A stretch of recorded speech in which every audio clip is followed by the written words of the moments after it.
Welcome to Life in Red.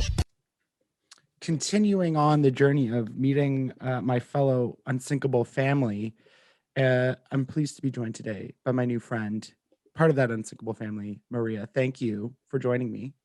Thanks for having me. We've interacted on social media. You know, we're friends on Instagram, friends on Twitter. But I really don't know much about your story. I heard a little bit during our first kind of like initial group session where we had like 2 minutes. But I think your story is a lot more than a 2-minute long story. So let's go kind of right back to the beginning. When did you start experiencing like the first signs of like struggling with your mental health? I mean, yeah. My story is, I always like to be sarcastic with it because that's how I cope. So I'm a little bit more like morbid in that sense. But so I immigrated to Canada Okay. when I was 6. But when I think about when I first started to notice something that was different about me was when I was, the earliest memory I could have is when I was 4 years old. And I knew that there was something different. I didn't necessarily fit in with the kids. Going into like elementary school in Peru, I was just, there was something different about me and I knew it, and other people like also noticed. But it really kind of kicked in when we immigrated to Canada. And that kind of blew up all of my previous mental health issues that I started to struggle with as a kid. What were some of these things that, made you feel different or that people were maybe noticing now that you're kind of old enough to reflect back on it? Yeah, I mean, I was highly anxious, highly anxious. And I have like a lot of social anxiety. So I kind of become this introvert person. And with that, I become like super awkward. And with, kids at school, like I was always that, awkward, shy. I would always stumble on my own words. And it was mostly just trying to fit in school was really hard. And I was bullied a lot because I was different. Because I was just like that awkward girl. And I mean, I'm still awkward, but as a kid, it's something that, kids really picked on. That's primarily like just that anxiety piece. Okay. So were you even picked on like Peru, and then when you came over to Canada, like did the kids make fun of you because you weren't from here? Like was there that racial aspect? Because kids are kids. They don't always understand those differences. Like, right, you're the new person. Now all of a sudden it's snowing, it's freezing, you're in a new school, everything you knew that when you were like a kid, even though you were still young, like now you're like in this totally new surrounding with different everything from culture to language to all these things. Like, is that kind of what made you like things just kind of get worse already being that Yeah, anxious kid? yeah, for sure. I mean, just if you're different, people really notice that. And a lot of people, when you're different, they like to pick the negative things and they really like to dissect things. So, not knowing English automatically, like that was something that kids could pick on me because I wouldn't understand. Or, you know, reading always made me anxious as a kid. So when it was like my turn to read, I would like panic and just all the words like disappeared. And I was like, I don't know what I'm reading. Um, and like it was yeah, a new country, new language, new culture.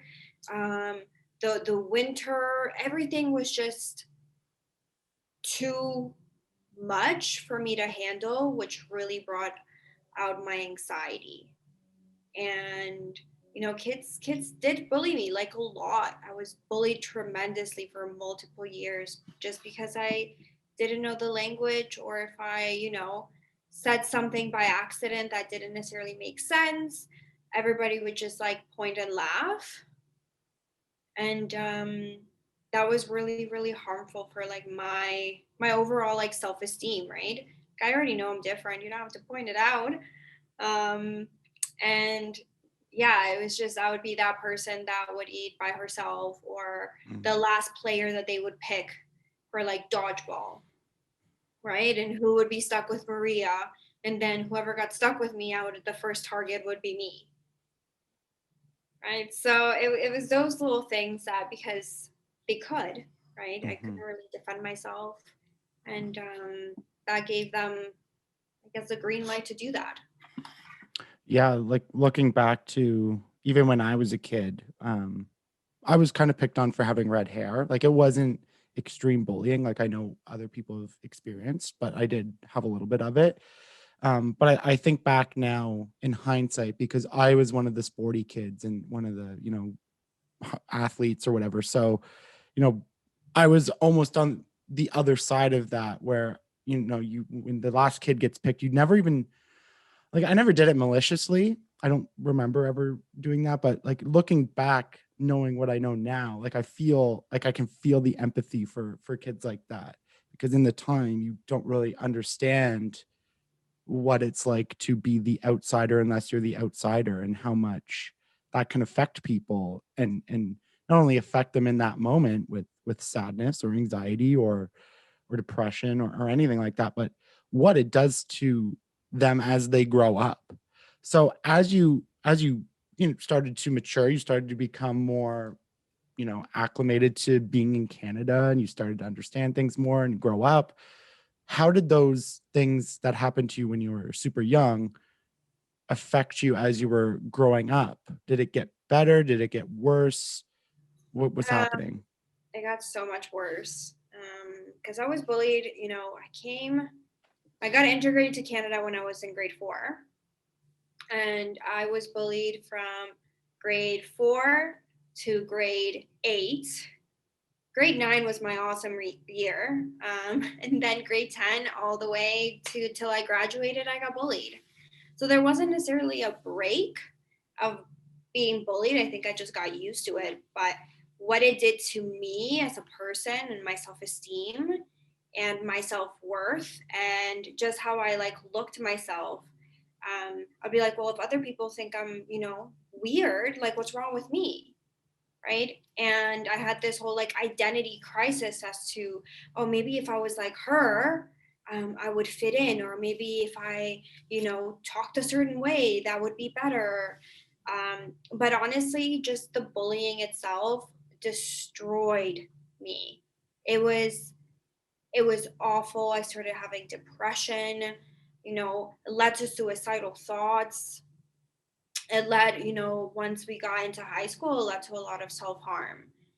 um, because I just didn't know where to escape. Like I go to school for 7-8 hours, give and take, and it's like I don't see my mom, and it's just me and my mom. So Mm, that automatically, like, we didn't have any family here. It's just me and her, and me trying to protect her because she's already going through so much as a parent, um, trying to figure out jobs and food and all of that. So I really had to keep all of that in, all of my feelings, really just like buried them in there, um, and pretend to be like, I was this happy kid to my mom because I didn't want her to stress over that piece, right?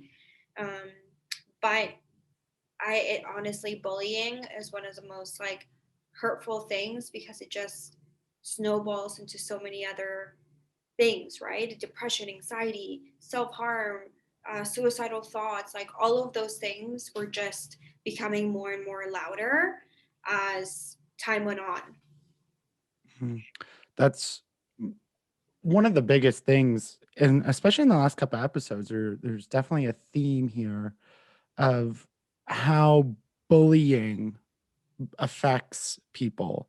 Mm. Um, and I'm beginning to understand it a lot more, because I was never the bully, but I was a popular person in high school, and I'm from a small town, so it's a little bit different. I kind of knew everybody already, but you never understand if you haven't gone through it, just like the impact that it has. Not only, I mean, there's some unfortunately, well, it's like there's positive aspects because a lot of people seem to come out of it and want to make a difference. But like you're saying, taking me through this story on how it affected you as you were growing up, Was it just the bullying that was causing these feelings of like you were talking about depression, anxiety, self-harm, or was there, that compounding on like mental illness that was also growing and you just didn't know it? You thought maybe one day it would get better, like once the bullying stopped, everything will just be better. Was that also growing at the same time? I mean, there's so many different factors, right?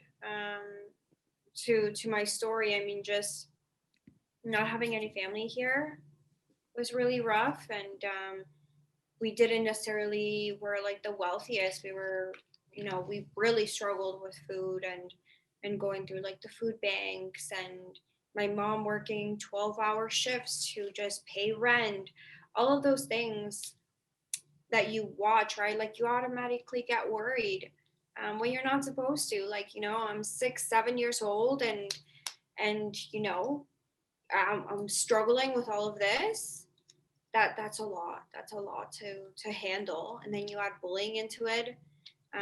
And honestly, at those points, like I didn't think it was gonna get better. I got to the point where I was like, yeah, this is it.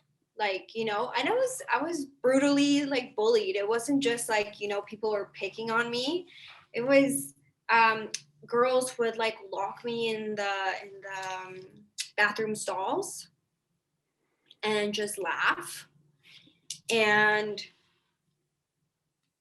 at one point, I don't even know at the time, but we were at recess, and then people were playing sports, and all of a sudden I get hit with 3 different types of balls, all on purpose. A volleyball, and then it was a soccer ball, and then it was a football, like right at my face. And it was one of those, right? It's not that it's picking on me. It's really picking on my body, picking on my hair. Oh, like you don't have this type of backpack, or it's just like little things that girls compare. That wasn't something that I needed, because I knew like I couldn't afford those things. I can't ask my mom for those. Like I'm just gonna stress her out, so let me just suffer in silence. And that was a lot of the most of my story was just suffering in silence, because who else am I going to tell? I don't have family here. I don't have friends. My mom, I could feel and see her stretch thin to make meet ends. And yeah, like it was just, people are mean. They can be.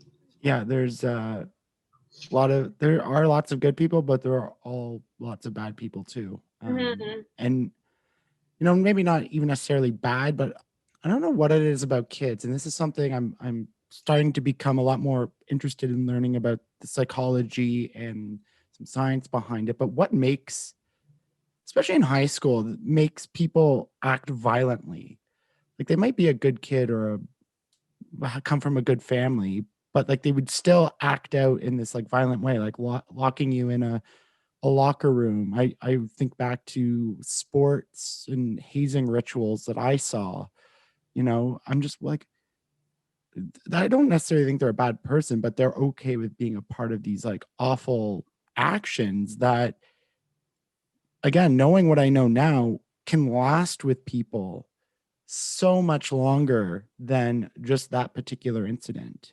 And it becomes like that much scarier that we're capable of this. What happened to you? So you go through high school, you graduate. What was starting to happen in your life then?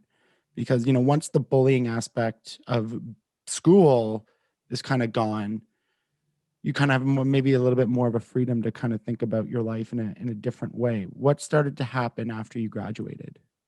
Well, I mean, I think it got really bad when I was in grade 12, because I was in and out of hospital most of grade 12.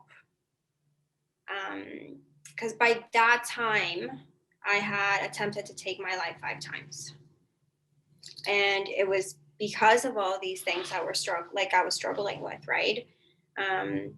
And you really start to think of like, what's wrong with me? Like, what did I do? And because you see other people making fun of you, therefore you think there's something wrong with you, therefore you need to punish yourself. And that was kind of my thinking of like self-harming. And there was also a lot of pain. There's a lot of emotional pain that where am I supposed to like bring it or take it out, or, you know, trying to keep it in was really hard. So grade 12, most of my grade 12, I was in and out of, you know, psychiatric units, trying to figure out like what's going to happen to me. I didn't know if I was going to graduate. I didn't necessarily care at that point. I was just like, it was my lowest point. So, I mean, after I graduated, it was a really actually surprising that I got accepted to most of the universities and colleges that I wanted to go to. And then I thought, you know, I could begin my life, but because you have so many secrets and you've kept them in for so long and they're spilling everywhere and you're creating a huge mess, and you see, you know, all the mess that you are carrying and leaving behind. It was really rough for me. Like I started, you know, I got diagnosed with depression, anxiety, post-traumatic stress disorder, you know, just because one, the move, but also as a kid, I was sexually assaulted. So then you add that piece into it. And, you know, there's so many layers to it. And when I finally got diagnosed with all of these things, especially I got diagnosed with borderline personality disorder. And that was one of the best things that could ever happen to me, is being diagnosed, because I knew that I had an illness, that there wasn't anything wrong with Maria. Maria's brain is sick. Right. Yeah. It's like that weight off your shoulders, and at least some validation that it's like, okay, there's something here, and you can kind of see a light in a way. Answer how you're comfortable with this question. And if you're not, that's okay. But I want to go into this mindset of self-harm and, you know, trying to take your own life several different times. So I've only tried once. Most people I know have only tried once and kind of have like a light bulb or epiphany moment.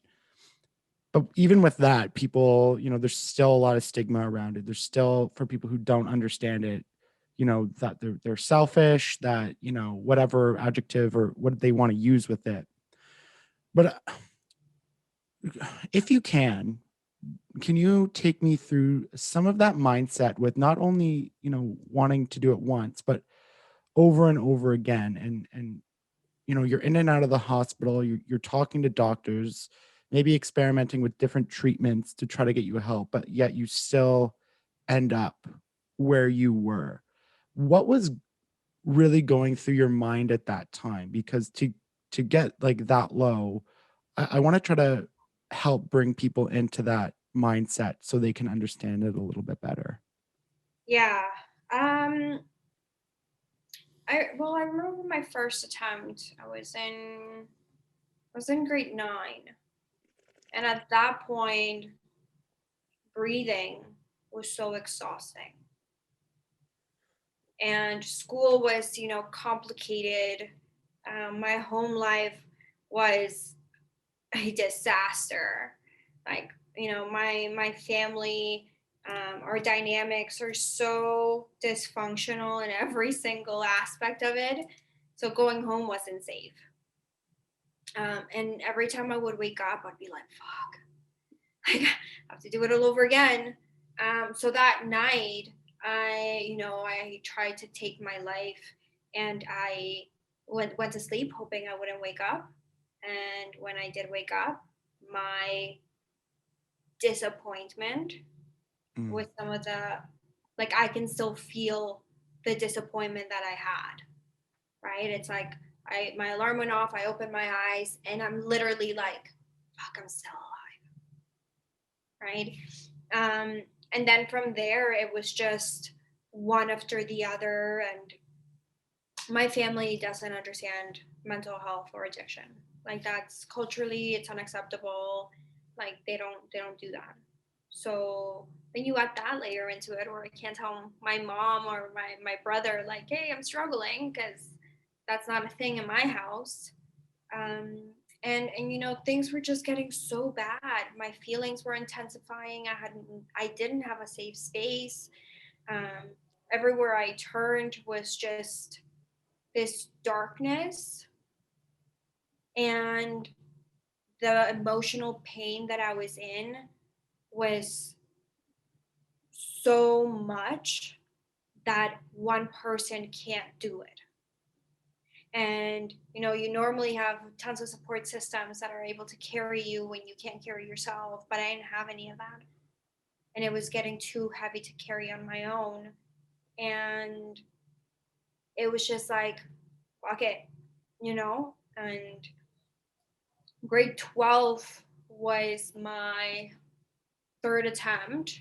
I had a multiple in grade 12, and finally, like, I got hospitalized at McMaster here in Hamilton, and you know, the Oakville child and adolescent units, because I was, you know, I needed to be admitted. Like I was a risk to myself. And it wasn't just, you know, I wanted to hurt myself. It was like, oh, I'm also self-harming. Yeah, it's not just thoughts anymore. There's action. Mm-hmm. And I can't really talk about it, but I'm seeing right now firsthand how our systems and our mental health systems in particular, but for children, how much it fails Oh, kids. absolutely. Again, without going into too much detail, like I see how what we've built structurally and systemically, like it doesn't save kids, which in turn leads to sick adults, if they make it there. Like I'm seeing it now, which I didn't see before because I didn't experience heavy mental illness or experience with self-harm or anything until I was in my 20s. And that's kind of when a lot of it really takes for a lot of people. So I didn't see it. And now that I am, I'm like, you know, I just feel for every child who is let down by our system and not protected and not given treatment and the things that they need to find some sort of success in life. And it's so disheartening. Yeah. Um, Tell me a little bit about what borderline personality disorder was like.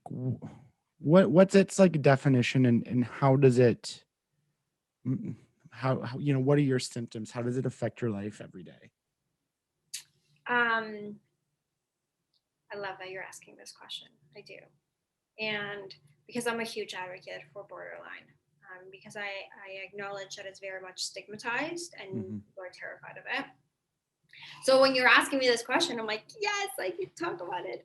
But yeah, I mean, borderline personality disorder is just somebody that's not able to regulate their own emotions, pretty much. Okay. Right? The name itself is very tricky because people think it's like multiple personalities, and Yeah. they will be changing that in the new DSM. Because pretty much it's a mood disorder, right? It's somebody that can't regulate their emotions, that they think very black and white, very extreme. So it's either I hate you or I love you. And people describe borderline as a third degree burn for feelings. Hmm. So when you get a third degree burn, like your nerves are exposed, like the air touching your skin, like your nerves, that is excruciating. That's borderline, but with emotions, right? And it's a lot of intense emotions that I don't know what to do with it. And what there's a heavy criteria as to being diagnosed with borderline, and there's like 9 different categories of it. But it's pretty much, you know, like intense feeling of abandonment. Hmm. And that abandonment is huge, right? And so it's intense feeling of abandonment. risky behavior, so self-harm, suicidal attempts or thoughts, lack of self-concept, not trying to figure out like who you are, and you're kind of shifting to figure out like who is this person. And that's pretty much like the main criteria. Like I said, there's multiple, there's 9 criteria in general, but it was that feeling of like intense emotions. Even as a, in the mental health community, we tend to only focus on depression and anxiety the most, which is important, but you're right that it's stigmatized. And even using, because you've used the acronym BPD, and I like, even till this moment, till you said it, I always thought that was bipolar disorder. So I didn't realize that it was associated with another illness. But I'm glad we're talking about it, because you're right, it is stigmatized. And I actually had a gentleman, you may have seen him on Twitter, his name is Victor.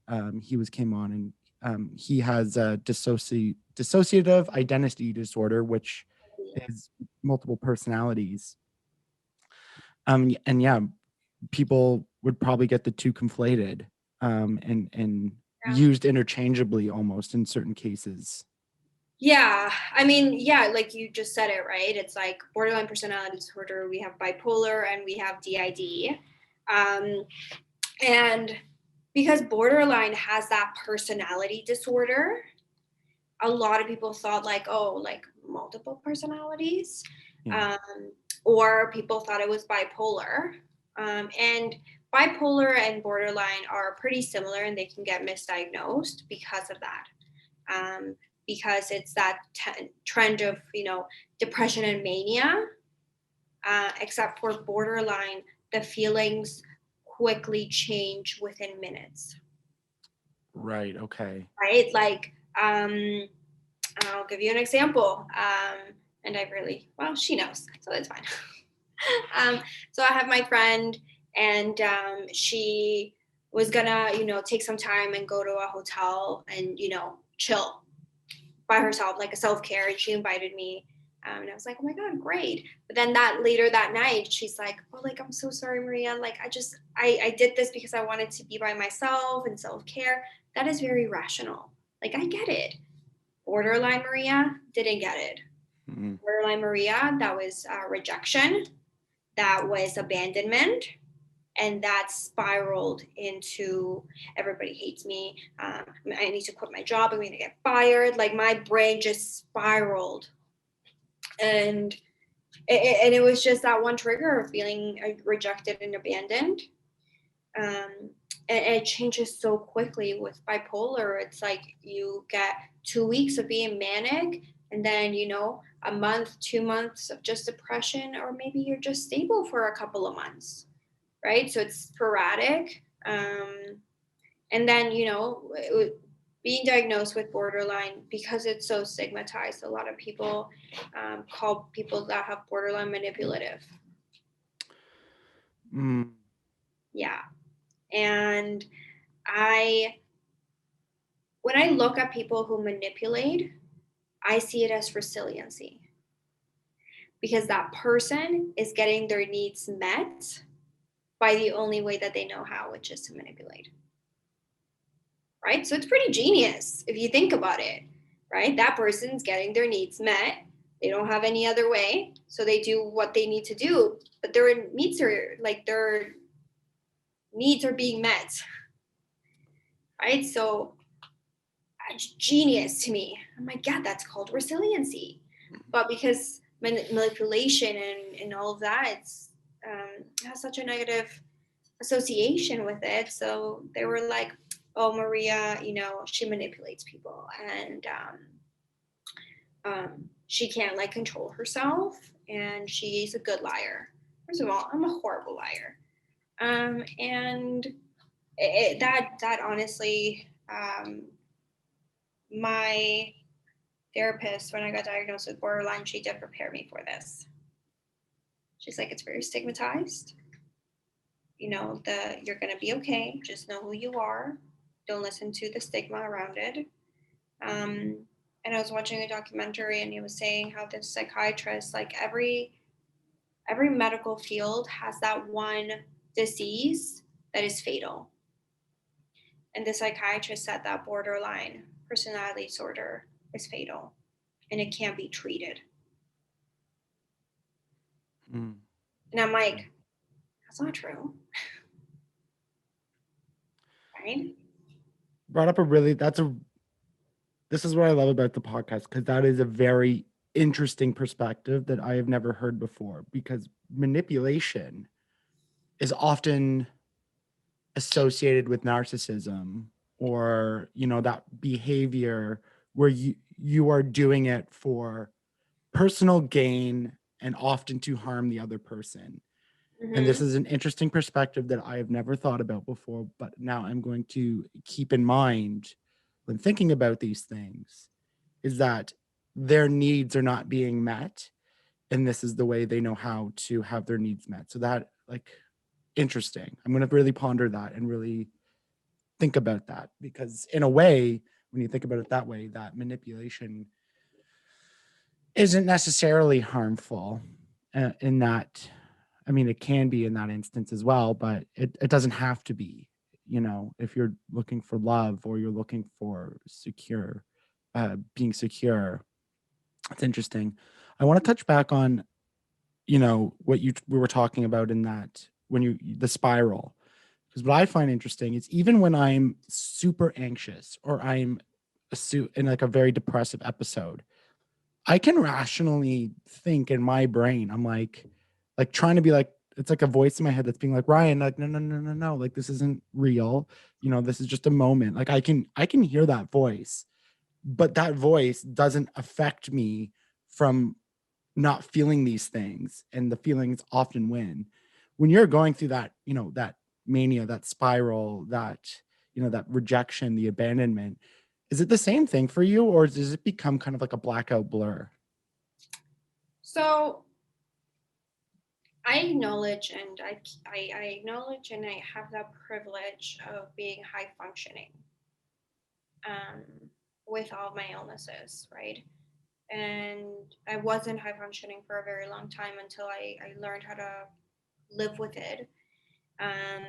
So when I get triggered, my emotion mind is like 10 times or 1,000 times more stronger.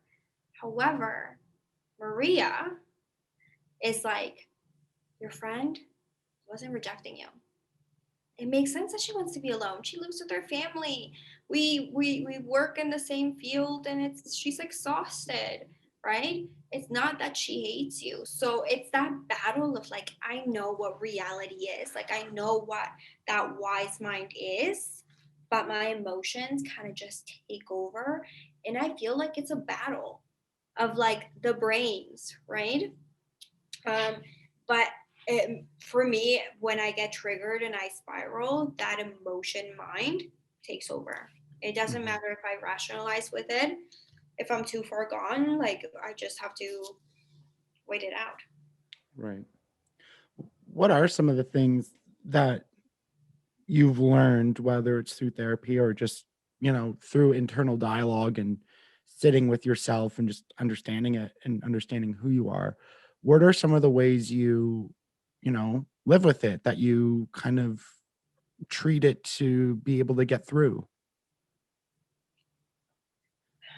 I look at it in a very separate way in regards to Maria's brain is sick, right? There's nothing wrong with Maria. Like, she's pretty cool, she's chill, she's doing her own thing, she's smart. But Maria's brain is sick and it struggles, and it's very different, right?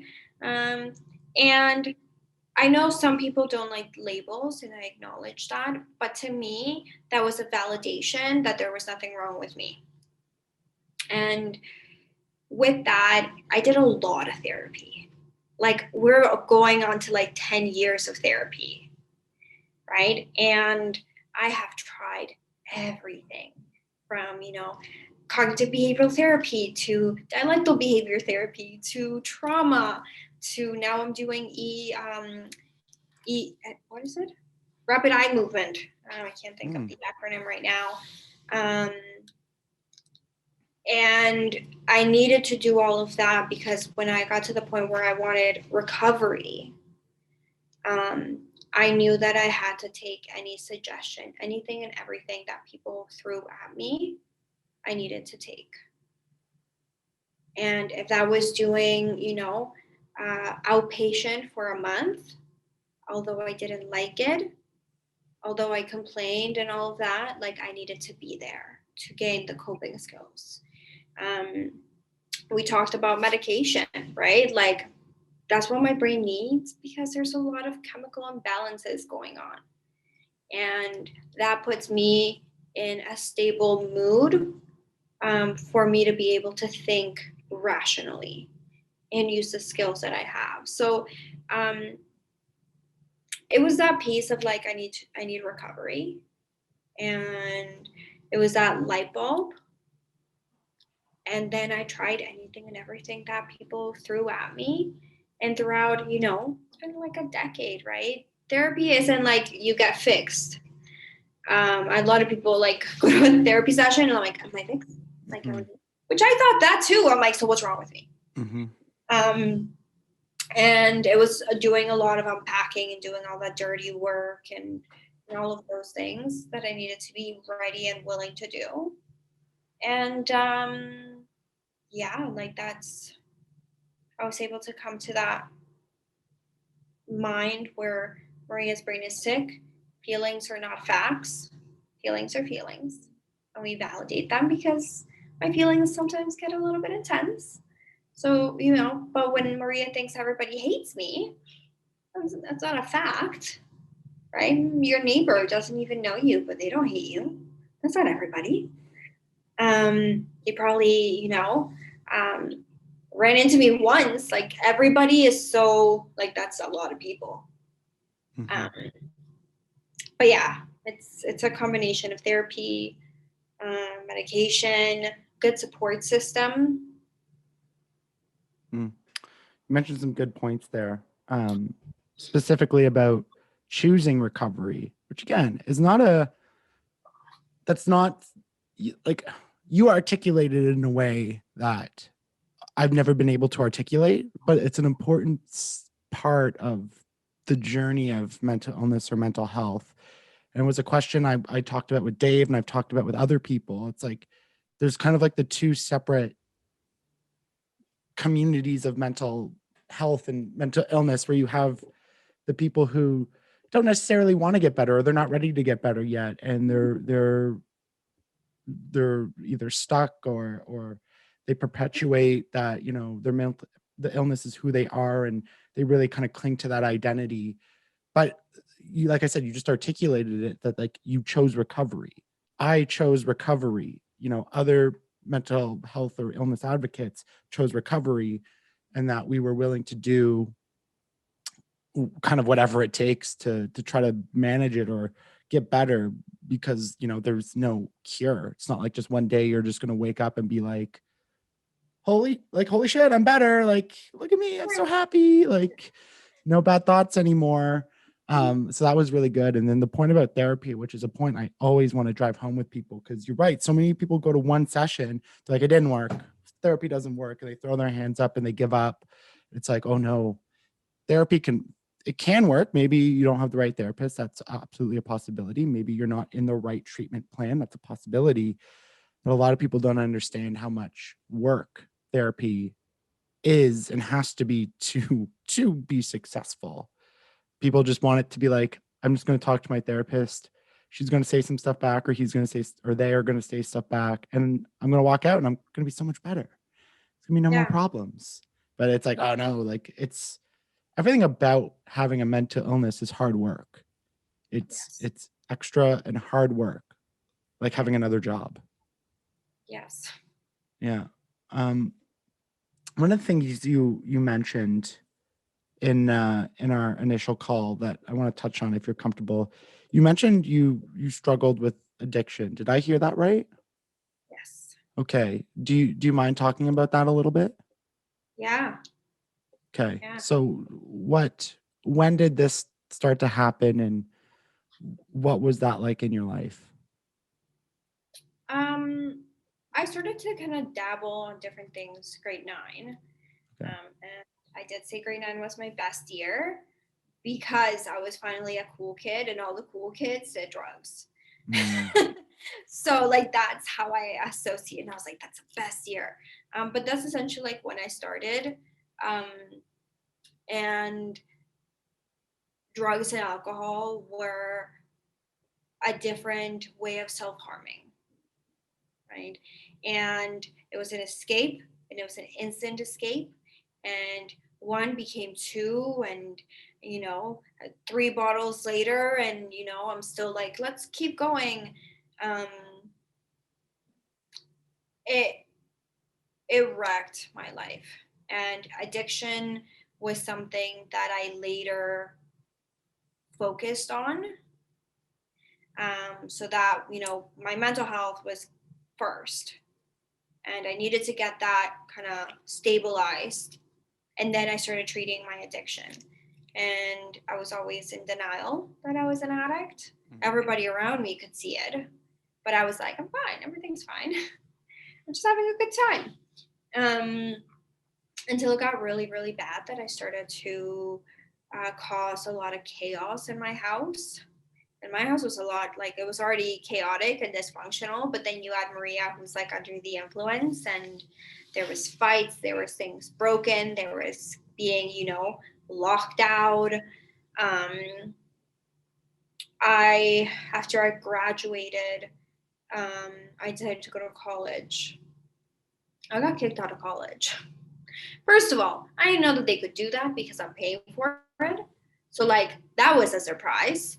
And a condition in my college was really nice. A condition was like, we know that you're really good at your job, and like we really see a potential, but you need help and you need to go to treatment.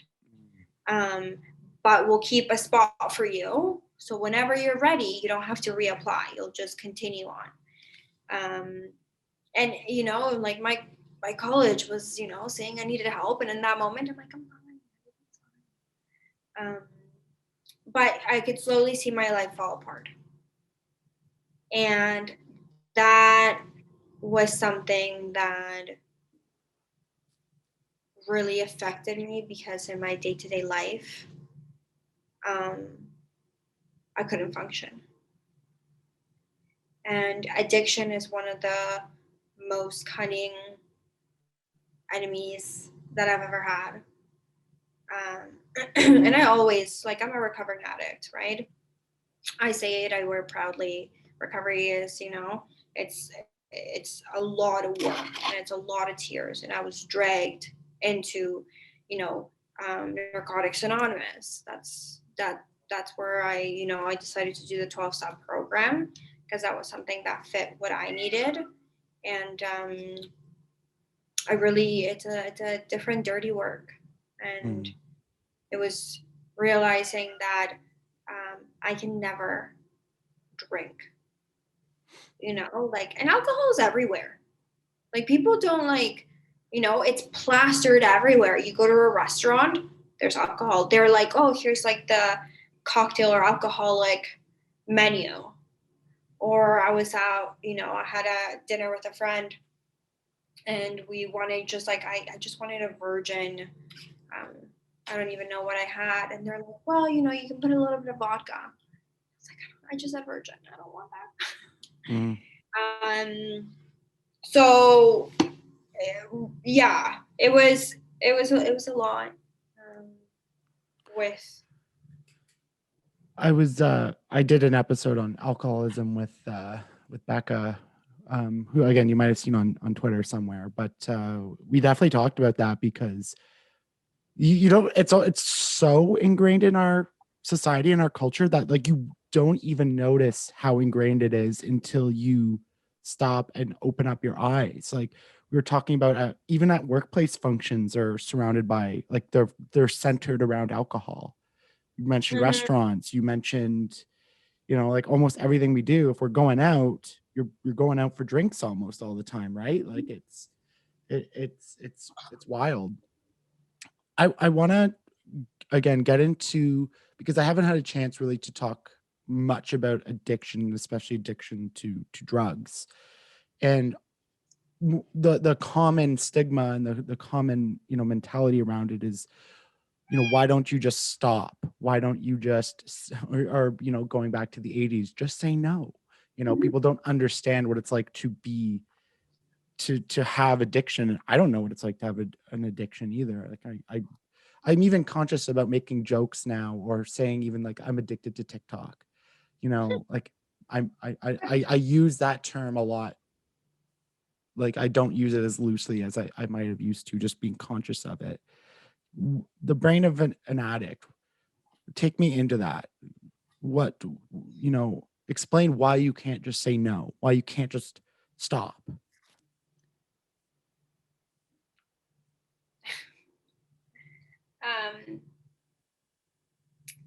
That's a great question. Because one is too many and 1,000 is never enough.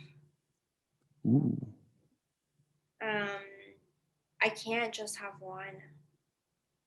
That's something that, it's my addiction was my priority. It didn't matter if I didn't sleep for a week, as long as I had my fix, then I was good. It didn't matter if I had to lie to my mom about where I was, as long as I had my fix. Right? Like I did not care about anybody, including myself, unless I had a fix. And when you think about it, it's kind of like awful, right? It's like, oh my God, like I I I wouldn't eat. I wasn't myself. Like all I could think about was drugs. And it's so hard to kind of like wrap around, to really I'm obviously having a hard time describing it, but it was all consuming. And one is too many and 1,000 is never going to be enough. And that's why I can't just have one. Right. That I think that's the message that it's most important to drive home, that it's all consuming, and then your brain, like it's not rational anymore. It can't just say no. It can't just stop, because like once you're there, especially with some of the drugs that are out there and how addictive they are, whether it's it's cocaine, whether it's opioids, and it just, that mixed with the addictive personality and having an addiction is just like, you can't control it. You could be the strongest mental person in the world, and if you get into this mindset, like you're not going to be able to, like it's more powerful in a lot of ways, especially in that moment, than I don't think anybody realizes, including myself. Yeah, like aside from my 5 attempts to take my life, I had overdosed 3 times. And I did not care. Really? I'm like, oh, still alive, let's continue. Right. That's not enough to like snap that cycle, to be like, oh wow, like I need help and I need to stop. People need to hit their rock bottom, but they need to hit their rock bottom. Right. And a lot of the clients that I support that may have somebody in their life that's an addict, and they're like, how can I get them to rock bottom? And they need to get to rock bottom, whatever that looks like, right? Clearly to me wasn't overdosing. Clearly to me wasn't that I was causing a lot of chaos in my life, or that I got kicked out of school. My rock bottom was the fact that it started to interfere with my career. And that was not okay to me, because that's the only thing that I worked so hard to get, is my career, my advocacy work, or I'm a child and youth counselor, and I do a lot of like either peer support or counseling, things like that. And when my job was at jeopardy because I showed up at work, I showed up high, and a psychiatrist questioned my Mm. ability, and thank God that psychiatrist was nice enough not to report me. And he's like, you need to get help or else. And that was my rock bottom. And then I got dragged to a meeting and I kicked and screamed for months. And it's like the withdrawal, right? People don't think about that. Mm-hmm. I didn't think about that. The withdrawal or the post-acute withdrawal, I didn't even know that was a thing. My first 6 months of recovery, I was going through withdrawal. 6 months of throwing up, of sweating, of like feeling just like awful. And I'm approaching 3 years clean and sober next month, and I would have a hard time saying no if I was at a party and somebody's like offered a platter of like drugs, right? I question myself. I'm like, what would I do? Because my addict is never going to be gone. It's like in the parking lot doing push-ups until it's a weak moment that it can take over. I know it's a serious point. It's a funny analogy. I know I like to use analogies just because it's so like people can visualize it. Yeah. But it's still there. It's waiting. It's strong. It's not just it doesn't just go away. No, it's not in a cage. It's not trapped. It's quite there, right? I was watching a movie with a friend last night, and by the way, if anybody's gonna come at me for not social distancing or whatever, I live by myself and she's my circle because I have nobody else to interact with. And we were watching a movie, and it was, I don't know if you watch a movie like Truth Would You Rather on Netflix. It's quite interesting. But one of the things it's like, would you rather get $50,000 or drink a bottle of whiskey? And the guy was talking to an alcoholic, right? You get $50,000 or you get to drink a bottle of whiskey. Which one do you think he chose? This guy had 16 years of recovery. 16 years. And he chose the bottle. Wow. Because $50,000, yeah, he ended up dying in the movie, but like that's, and I suffered through the whole movie when I was watching him. I was like, oh my God, what would I do? And it's always gonna be there. I always have to be mindful and hyper vigilant. So when I order a, let's say pina colada, and I say virgin, I have a friend try it first and test for alcohol, and then I can have it. Right? Have you watched Euphoria? No. It's with Zendaya. It is a terrific show on so many levels, but it's about a teenager who gets out of a drug rehab program, and there's a lot of stuff that happens, but it is about her diagnosis with bipolar, but with addiction and drugs and alcohol and all these different things. It might be triggering, but as my mic falls over, but it potentially could be triggering. I will warn you about that, but it again, that show was a real depiction on addiction and drugs and alcohol and all those different things, which I loved about it, that it was real, and it really showed it all. Before I let you go, we talked about your story, but where are you now? Like, how did you get into like being a public advocate? I know you mentioned you're like a social worker, a child and youth worker. Yeah. Like, where's everything at now? Well, I have almost 3 years of recovery time. Just congratulations. Well, you can congratulate me next month, because I'm still freaking out about it. And I take it day by day, but like, I looked at my calendar and I was like, April 16th. But so far I have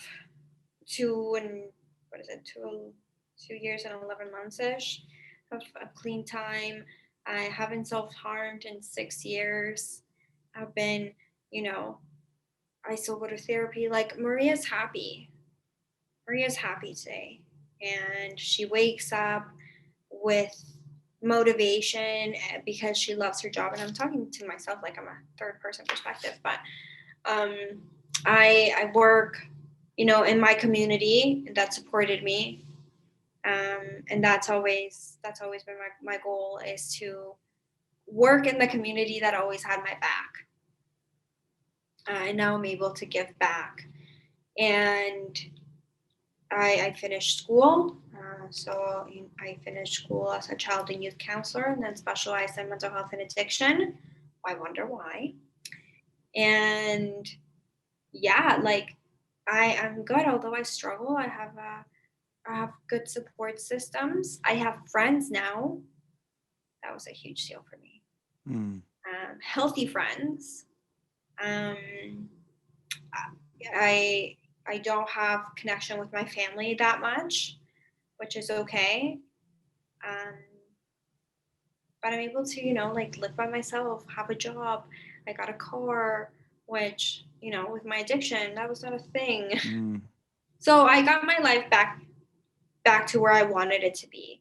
And although I struggle, I acknowledge that my brain is sick and I'm always going to have those bad days. But at the end of the day, Maria's pretty cool. And, I love myself and I figured my self-esteem and self-worth and all of those beautiful things. But yeah, at the end of the day, like I'm happy. And what made you want to become like a more public facing advocate with it? That was an accident. Oh, okay. It was. And a lot of, they're like, how did you do it? I'm like, it was essential.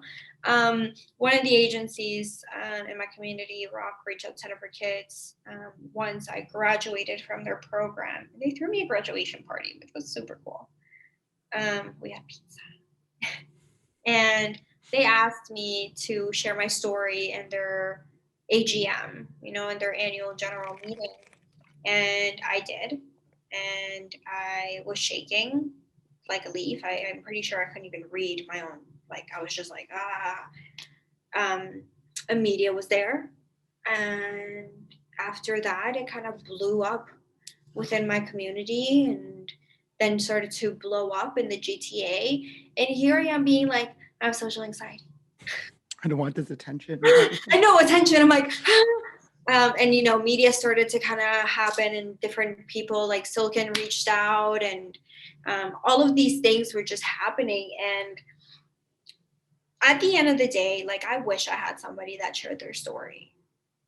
And if I, 12-year-old Maria, if I heard somebody that was struggling with all of this and, had the aspects of immigration, bullying, mental health, addiction, sexual assault, like all of those things, I know I'm a package. If I can give one person hope that it's going to be okay, like that's all what I want to do. And I'm very thankful for the platform that I have. But it was an accident. But I do love it. And people do ask me, like, how can you speak in front of 500 people? Well, it's my story, so I can't fuck it up. And if I do, they won't notice. So that kind of gives me like motivation. I'm like, that's okay, like I can do this. But yeah, that's me in a nutshell. Well, I know you went through a lot of pain, a lot of struggles, but you're a remarkable person, and your story is it's inspirational, but it's real. It's not all butterflies and rainbows, and like you're very honest, and I appreciate that because I think that's even more important than someone who went through something, but then something happened and now they're all better and now they can look back. But that's somebody like you and your story that's just like, no, like you still refer to yourself as an addict or recovered addict. You still admit to your struggles. You're still very honest with the things that you go through on social media. And to me, like, I respect that a lot. And I really appreciate you making time, space, and energy for this conversation today, because I think it's really important. Thanks so much. No, I appreciate it. I'm happy that we're finally able to do this. Um, but yeah, it's me, and I'm not necessarily, I'm not ashamed of who I am anymore, which is the beauty of what recovery has given me. So thank you for allowing me to have a space where I can share my story and a little bit about me, and also get to know you. Where can people find you on social media? I know you're on Instagram. I know you're on Twitter. If people want to follow you, get to, contact you or anything. Yeah, so it's my name. So it's Maria Estrada, 17 on social media. Beautiful. Maria, thank you so much. This is a real treat. Thank you.